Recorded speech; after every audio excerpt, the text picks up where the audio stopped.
तो सीएम भूपेश बघेल का एक बड़ा बयान सामने आया है। एफसीआई धान उठाव नहीं होने को लेकर बोले हैं सीएम भूपेश बघेल। कहा है पूर्व सीएम रमन सिंह पर निशाना साधा। कहा केंद्र और राज्य सरकार के बीच गफलत पैदा कर रहे हैं रमन सिंह। 15 साल मुख्यमंत्री रहे रमन सिंह, गुमराह कर रहे हैं, ये भी उन्होंने कहा। और ये भी कहा कि प्रदेश बीजेपी का षड्यंत्र है कि किसानों को लाभ नहीं मिले। केंद्र की सम्मान निधि की तरह ही हमारी न्याय योजना है, सीएम भूपेश बघेल ने ये भी कहा है।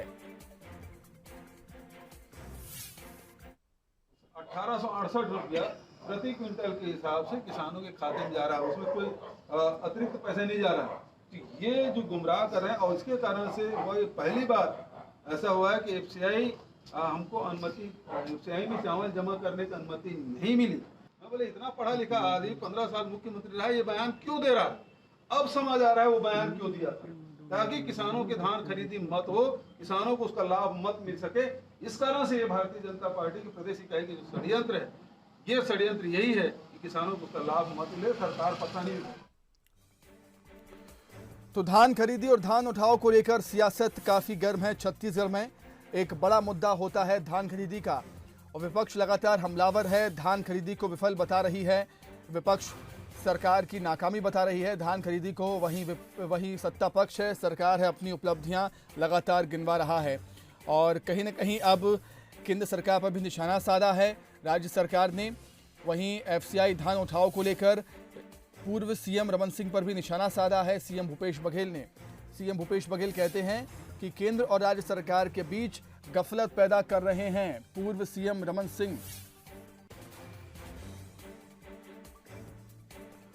तो चलिए बीजेपी कांग्रेस से भी इस पर रिएक्शन लेंगे। हमारे साथ कांग्रेस प्रवक्ता अजय साहू जी और बीजेपी प्रदेश महामंत्री अनुराग सिंह देव जी जुड़ गए हैं फोन लाइन पर।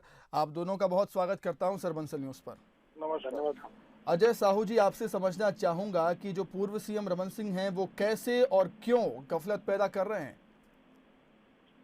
देखिए, डॉक्टर रमन सिंह जिस दिन से इस प्रदेश की सत्ता से उतरे हैं, उनको अपने कार्यकाल में किया हुआ जो किसानों के साथ धोखाधड़ी है वो उनको नजर नहीं आ रहा है। अगर हम किसानों को समृद्ध करने की दिशा में भूपेश बघेल जी की सरकार काम कर रही है, 2500 रुपए किसानों को धान का समर्थन मूल्य दे रही है, तो केंद्र सरकार से लगातार रोड़े अटकाने का काम जो है डॉक्टर रमन सिंह और पूरी भारतीय जनता पार्टी करने का प्रयास कर रही है।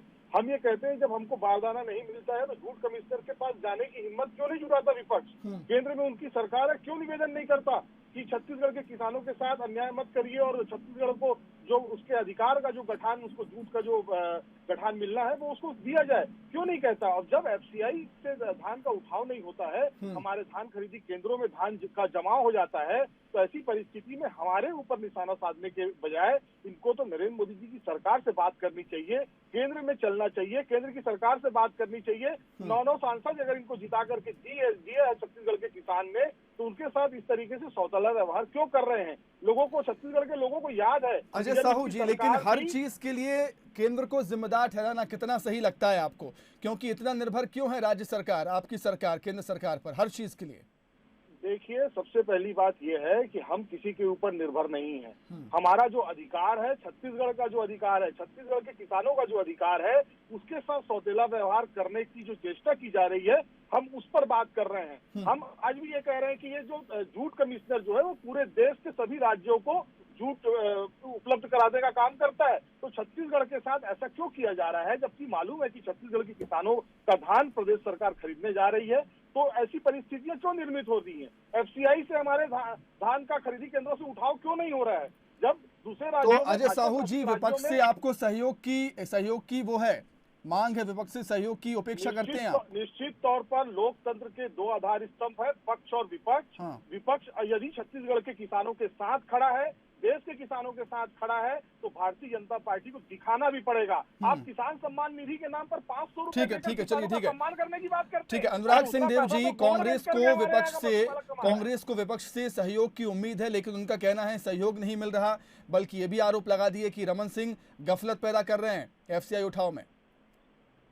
देखिए, कांग्रेस की सरकार झूठ का पुलिंदा है और ये जितने बार भी झूठ बोले, ये समझ लीजिए कि रूप से नाकामयाबियों का ठीकरा ये केंद्र की सरकार और भारतीय जनता पार्टी के ऊपर फोड़ना चाहते हैं। आरंभ से ही इनकी जो नीतियां थी उसमें ये स्पष्ट था कि ये सब स्थितियां होने वाली है भविष्य में और किसानों को परेशानी होगी। एक तो उन्होंने 1 महीने से धान खरीदी शुरू, बाकी उन्होंने खरीद लिया धान 50% उस समय तक, और उसके बाद फिर बारदाने को से पहले हमला मचाया जो सामान्य प्रक्रिया है क्रय विक्रय की, जिसके तहत बारदाना खरीदा जाता है और 60-40 का रेशियो का पालन किया जाता है, जिसमें आपका सोसाइटी से, पीडीएस से और राइस मिल से आप दाना लेने रहता है। अनुराग जी, प्रदेश तो आपका भी है ना, सहयोग की उपेक्षा अगर सत्ता पक्ष कर रहा है तो सहयोग देना चाहिए ना सर। फिर आरोप ये क्यों लगते हैं कि सहयोग नहीं मिल रहा विपक्ष से? यदि सार्थक सहयोग बात है तो निश्चित रूप से सहयोग से भारतीय जनता पार्टी तैयार है, लेकिन ये जो पूरा मामला है ये कांग्रेस का पैदा किया हुआ है और राजनीति करने की इस प्रकार की बात कही जा रही है। अब मैं आपको एक एग्जांपल दे रहा हूँ, 6.5 लाख मैट्रिक टन धान आदिवासी जिलों में खरीदा गया मात्र, जबकि ये 55 लाख मैट्रिक टन का दावा कर रहे हैं। तो क्या आदिवासी क्षेत्रों में जो समितियां हैं वहां पर स्टॉक फुल हो गया है क्या? यहाँ पर पूरा खाली है। मैं खुद इस क्षेत्र में रहता हूँ, यहाँ पर क्यों नहीं खरीदी कर रही है सरकार? तो जब सैद्धांतिक सहमति मिल चुकी है सेंट्रल से, तो स्टेट को चाहिए कि वो खरीदी जारी रखे, और जब सहमति उठाव भी होगा, लेकिन ये उठाव नहीं करना चाहिए, खरीदी नहीं करना चाहते हैं, बाधित करना चाहते हैं। गिरदावरी में उन्होंने 11 लाख हेक्टेयर रकबा कम कर दिया और लगातार किसानों को परेशान करने का काम स्टेट कर रही है, जो कि बहुत दुर्भाग्यजनक है। ठीक है, अजय सिंह देव जी कहीं न कहीं गंभीर आरोप लगाए हैं, क्योंकि किसान सियासत के केंद्र में है, इस समय आंदोलन कर रहे हैं कृषि बिलों को लेकर, और छत्तीसगढ़ में धान खरीदने का मुद्दा भी सियासत में है। आपका बहुत बहुत शुक्रिया अनुराग सिंह देव जी। अजय साहू जी, आपका भी बहुत शुक्रिया तमाम बातचीत के लिए, हमारे साथ चर्चा में शामिल होने के लिए।